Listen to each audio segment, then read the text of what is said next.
Welcome back to another action-packed episode of the Deadly Podcast Kung Fu, brought to you by the Villains Man, where myself, Justin Raymer, attempts to traverse the continuity of Marvel's most prolific martial artists in Iron Fist and Shang-Chi. If you want to keep up the podcast, you can do so over on social media platforms, Twitter, X, Instagram, Blue Sky, and Threads. If you want to keep up with myself, Justin Raymer, you can do so over on Twitter, X, Instagram, and Blue Sky. Now, I've been telling you all year, if you want to hear me and my friends play some TTRPG, some fantasy role-playing games such as Dungeons & Dragons and Star Wars, you can go check out the Last Tavern on the Left podcast. We're currently playing my homebrew campaign, The Infinity Crisis of the Omniverse, where my players are playing, respectively, Dr. Doom, Kid Goku, and Ichigo Kurosaki. This week, we've got a solo episode going on as Ichigo Kurosaki, played by a hawk, is traveling the swamps with the amalgamated Luke Skywalker and Johnny Storm, the Human Torch, to be Johnny Stormwalker, as they're looking for Yoda some breakfast, and they have stumbled upon some Predatorians, which are the amalgamation of the Mandalorians and a Predator, which is kind of like a fan favorite on the internet. But anyways, it's a great fight, moves the story forward. Hawk had a pretty good time. Joe steps in, plays a Predatorian with me, so we can both fight the heroes of the campaign. It was a lot of fun. I like doing stuff like that during our games and letting the players play bad guys to help me DM the game and give them something to do so the players can do something by themselves and solo it out. But wherever you follow Deadly Pod at, you can follow Last Tavern on the Left. So please like and subscribe. Now, before we move on to today's issue, I said this last episode, pre-order Undead Iron Fist, The Rise of Danny Rand from the Hells. You've got to pre-order this. If you want Danny Rand back as even Iron Fist, or if you even want Danny Rand back on Marvel Comics as the Iron Fist, you've got to do that.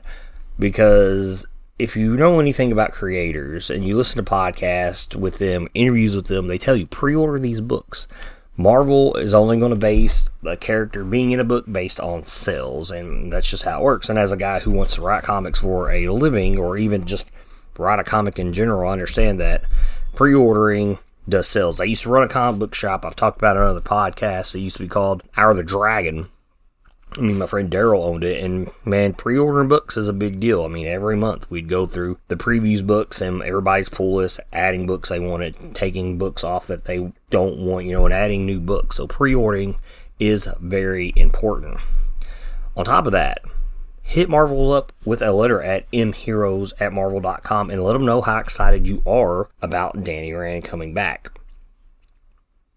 That's important. Let's build a letters column in the back of these Undead Iron Fist books and show Marvel that we really care about the return of Danny Rand. Now, what was really cool, man, I posted the other day on Blue Sky, well, I should say this is what happened on Blue Sky, talking about how, I kind of wish Danny Rand would stay undead and maybe he'd be a perfect fit in for the Midnight Suns. I always wanted Danny as a member of the Midnight Suns. He's tied to all the mystical stuff in Kun-Lun. He's supernatural to a degree based on just kind of that. And, man, I always thought he'd fit in really good with the Midnight Suns, but an undead Danny Rand, a zombie Iron Fist, give it to me. Oh, it'd be great for Midnight Suns. But, me and, Kim, who's a good follower of, mine, big Daredevil fan, if you're on Blue Sky and you're on Instagram, you can follow her at SKimMetall. You can follow Kim there. She's always sketching after artists, and it's really great. I love it. But anyways, we were having a conversation about this undead thing, and, is he technically a zombie? Because he retains his intelligence and his memories, which is kind of like a D&D Pathfinder thing, which, you can categorize with, like, liches and stuff like that. But I was like, maybe I need to reread the Deadly Hands of Kung Fu series, which is the Saga of the Firebird. And she's like, hey, that arm, that armored arm, and has kind of like a Firebird on it. And I've been saying it was a falcon or like a hawk from the beginning when everybody was saying it was a dragon. And I don't remember if it was Jason Liu or if it was Von Randall, but they come out and said it was an eagle.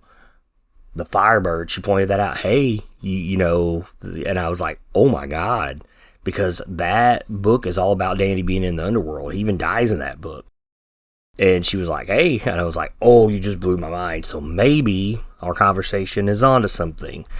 Guess we'll just have to wait and find out. But please, man, pre-order Undead Iron Fist. Write letters to mheroes@marvel.com about your excitement for Danny Rand's return. And hopefully we get more Iron Fist for Danny Rand. But enough about Iron Fist. There's been so much Iron Fist talk going on across all the fandoms. You need some Shang-Chi in your diet. So today, we're going back to Master of Kung Fu, and we're going to cover issue 77, which was released on March 27th, 1979, along with 11 other titles from Marvel Comics. They are Defenders, Volume 1, number 72, Fantastic Four, Volume 1, number 207, Iron Man, Volume 1, number 123, Marvel Premiere, Volume 1, number 48, Marvel Team Up, Volume 1, number 82, Peter Parker, The Spectacular Spider-Man, Volume 1, number 31, Sergeant Fury and His Howling Commandos, Volume 1, number 152, Star Wars, Volume 1, number 24. Over on Last Tavern on the Left, my game, The Infinity Crisis of the Omniverse, the world is amalgamated with Star Wars, so if you love Star Wars, go check that out. Also, Star Wars Weekly, UK, Volume 1, number 57. Tarzan, Volume 1, number 25. Tarzan got a mention in this amalgamated world in the very beginning of it, before that my players even knew they were going there. So please go check out Infinity Crisis of the Omniverse on the Last Tavern on the Left. And wrapping up the list is What If, Volume 1, number 15. The title of this story is called Weapons. I cannot emphasize that enough, because it's all about weapons. The creative team is Doug Minch as your writer, Mike Kazek, the legendary penciler, is back. Gene Day is on inks, George Bell is your colorist, Joe Rosen is your letterer, and Roger Stern is your editor. The cover is done by Mike Kazek and Bob McLeod, but not a Highlander, maybe, who knows? But the cover, I love this cover. It is perfect for the epic fight scenes that happen in this book. And we see Shang-Chi on a train. There's some logs tied down, very Final Destination-like. And this new villain, Zaran, is leaping off a cart on him. And above them, on a cliff, is Leiko, Wu, in a sports car chasing down the train. Happens in this book. It's awesome. The cover says, Blood on the Tracks. Maybe not some blood, but still depicts what we see in the book perfectly. So let's go ahead and move on to the story. As Shang-Chi and Leiko Wu gear up to go aid Black Jack Tarr at Sir Dennis Nayland Smith's Scotland Castle, they find themselves in dire straits. First, the need to find the safest place for Shockwave's confession tape. And second, the harsh realization that their love for one another will always be overshadowed by violence. Deciding the tape with them is the most safest place, they take the leave. Meanwhile, Tarr realizes he can't wait for his allies and heads inside the castle. At first he thinks Sir Dennis, Clive Rustin, and Melissa Greenville are having breakfast, but quickly discovers they are bound, gagged, and unconscious. Before he can free them, Black Jack finds himself boxed in by two of the mimes. On their way to the castle, Shang-Chi and Leiko have a moving truck block their path across a bridge. Getting out to check on the driver, three henchmen leap out from the back as a masked man exits the cab. He introduces himself as Zaran, the man who sent the thugs after Shang-Chi the night before. Warning the Master of Kung Fu that if Leiko does not hand over Shockwave Confessions tape, Zaran promises that his men will kill her. Tossing her gun away, the spy removes the tape from her boot as a train draws near. The sound of the engine distracts the villains, letting Leiko toss the tape to Shang-Chi. To their surprise, Zaran is fast. Throwing aside quicker than the eye can see, he knocks the tape onto the train before Shang-Chi can grab it. Both men do not hesitate to leap upon the locomotive and retrieve it due to what is recorded on it. Their bravery distracts the henchmen, allowing Leiko to quickly take them out and give chase in the car. Back in Scotland, Black Jack Tarr finds himself in the crossfire of the mimes while trying not to get his friends hit with stray bullets. Managing to kill one, the grizzled vet finds himself in a shootout with the other. One of Tarr's bullets finally lands a headshot, but at the price of another bullet going through his midsection. With his magnum flying at his hand after being shot, he crawls towards a weapon, hoping no other robots appear. Just a fingertip from retrieving it, a boot steps on the firearm. Tarr looks up to see Sarsfield staring down at him. He informs his former MI6 agent that the agency believes Fu Manchu is alive and their execution is a precautionary step.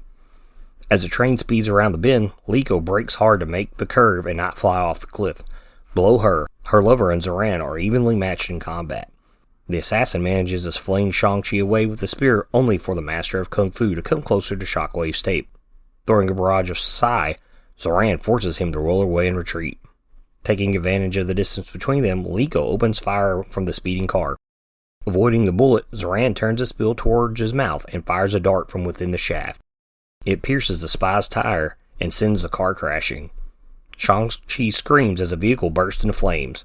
Caring less about Zaran and the tape, he leaps from the train to the road to save Leiko.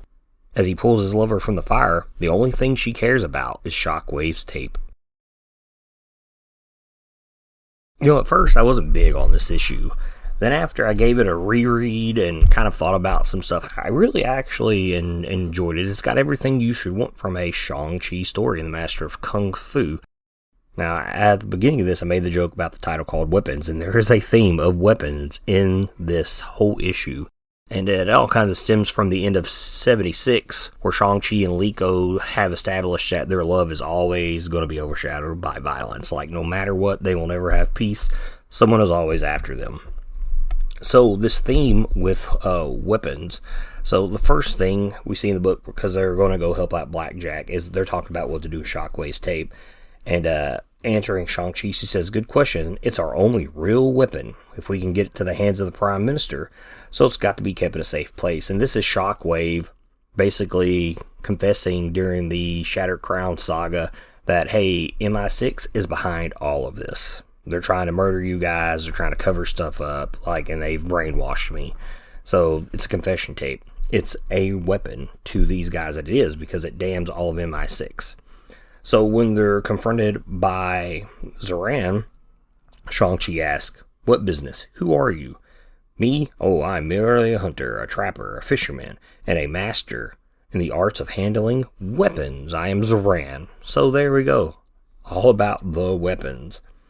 So Shang-Chi even mentions his weapons as they're fighting. "The knives flashing swiftly, keeping me on guard, holding me back, making me a target for his longer weapon that serves as both a staff and a pike." More weapon talk. So much weapon talk. Black Jack Tarr, he gets shot. "Bleeding, can't tell how bad, but one thing's for sure. Gotta reach my magnum, in case any more of those bloody robots are..." Boop. Starfield steps on the gun. "I'm afraid I can't let you have your weapon, Mr. Tarr." And at the end, when Shang-Chi pulls Leiko out of the fire, "Leiko, are you..." "The tape, Shang, our only real weapon. Did you get it?" "No," he replies. So, this book lives up to its title. All about the weapons. And with these weapons and the violence that they bring, Shang-Chi does realize that he has to fight back. It's a realization he comes to on this fight with Zaran on this train. This fight is freaking epic. They're leaping around, and Zaran is a match for Shang-Chi. Probably the best match he's had since Kun-Lun, the cat. And you can't really tell because he's using weapons. It's not really hand-to-hand, but I mean, he's countering, parrying. He's got Shang-Chi on the ropes. Shang-Chi really doesn't land a hit. But anyway, so they're fighting. They're leaping across cars. And Shang-Chi says, "I was right. I will face a new foe this day. It will never end. And in the face of such constant violence, I will do what I must. I will do the only thing I can do. I will fight back." So, yeah, he knows he has to answer violence with violence. And through this whole series, and even in Deadly Hands of Kung Fu, he's trying to be a pacifist. He wants to live a life of peace. And he's been drawn into this conflict because of who his father is and his enemies in MI6. And because he's realized the truth of his father, and his father wants to kill him, and MI6 wants them to help him out. He's never going to find peace. He will never be a pacifist.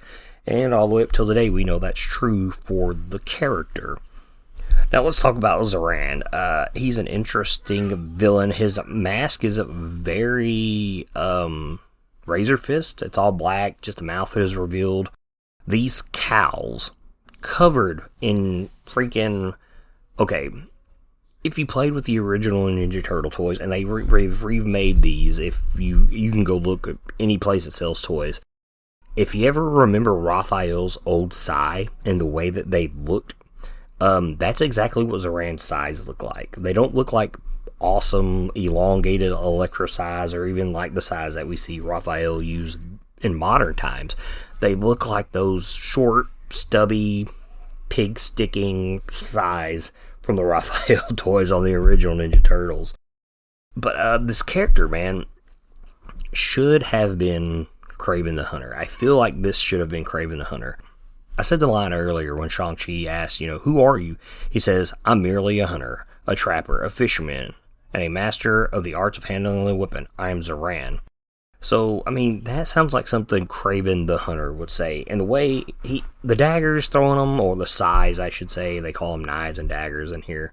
That's not a Kraven thing, but man, this spear with a hollow shaft with the blow dart in it, that feels very, very Kraven to me. Jumping around the train feels very Kraven to me.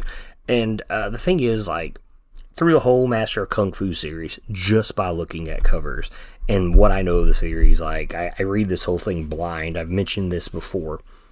So, if you go all the way back to, I think it's issue 19, we have Man-Thing, first Marvel character in the Master of Kung Fu book.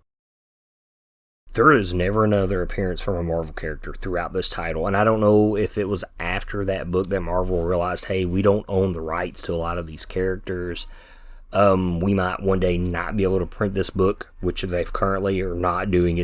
They're not reprinting any omnibuses or any of the essentials.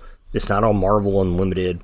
And so maybe even at that time they thought, hey, we don't want to put our own characters in here because we can't one time maybe not reprint these books. And like I said, there's never another Marvel character in here. Shang-Chi always makes an appearance in everybody else's book. I've already covered Giant Size Spider-Man #2, which he is in. He's in Marvel 2-in-1 with the Hulk. He's in Marvel Team Up. He is in ROM later on. I don't think we're not too far from that in the Master of Kung Fu continuity. Probably maybe sometime next year in 2026, I'll probably get to that. But yeah, there's not another Marvel character that I'm aware of just by looking at covers that shows up in this title. And I feel like, hey, this could have been Kraven. And I think it would have been better if it was Kraven. Now, I don't know much about this Zaran character or his background, but he seems pretty awesome. But if it would have been Kraven, it'd been a lot better, in my humble opinion. But hey, Doug Minch has not steered me wrong. I like all the villains that he's introduced in this series, so I'm just going to roll with it.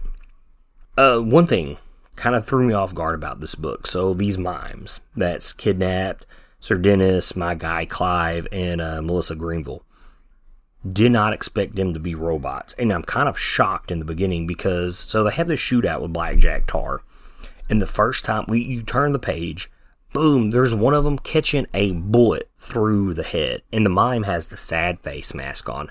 So when I first seen it, I was like, oh my god, he just shot this dude in the head in a Marvel comic. And it shows the bullet going in one side of the head, coming out the other side of the head. And it completely took me off guard because you turn the page and there it is. And then he shoots the other mime and the bullet catches him right above the eye and comes out the side of his head. And it shows it. And I was like, wow, you will not get this in a Marvel comic these days unless it's like a mature rated book or a red band book. I guess that's what they're doing these days.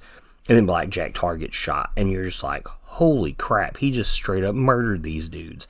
Which is something that goes on in these books. But to show Mike Zeck drawing perfect headshots, I couldn't believe it. I was taken off guard. And then the next time we see him when he's reaching for his gun, he calls them robots. And knowing everything that just happened in Shattered Crowns where they were on Mordillo's Island, and you look back at Mordillo's Island, I should have known they were robots. I've not even said they were robots, and I forgot because it's been a while since I've covered Shang-Chi, but I did not expect these guys to be robots. And that kind of was like, whoa, he just headshot these guys. Completely caught me off guard. So, bravo, Minch and Zeck. You got me. Now, the big thing about this book that Black Jack Tarr learned for us is Sarsfield has been given the job from MI6 to kill these guys because they believe, and let me quote here, "You see, Tarr, we believe Fu Manchu may still be alive and active again. And if so, we're prepared to kill all four of you, as well as Wu and Fu Manchu's son, of course." So I'm assuming that maybe they think that they're under some type of mind control under Fu Manchu, because we know that he is a master of manipulation and mind control. Or maybe they've just sided with him because, Clive and Shang-Chi were on the space station that Fu Manchu flew off into when he was going to send all the nukes in issue 50.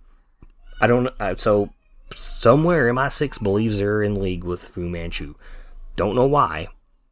It might be mind control because we know that MI6 has that technology and we're assuming that they've taken it from Fu Manchu and applied it to assassins. That was the whole thing with Shockwave. So, it's not been said, but I'm assuming that MI6 believes that because Shang-Chi is his son and Fu Manchu is back, that they've been mind controlled during that whole debacle, during the Golden Dagger saga. Really good story. Go back and listen to that. I absolutely love this story. It's got a great ending. And the transition for these characters to where they are now in issue 77 is from that story. It's good, man. Doug Moench, man, I don't think he gets enough praise for all the Bronze Age goodness he brought us. I mean, like, we've got this. I think he did a little Thor. He did the Marvel Godzilla. He's done Moon Knight.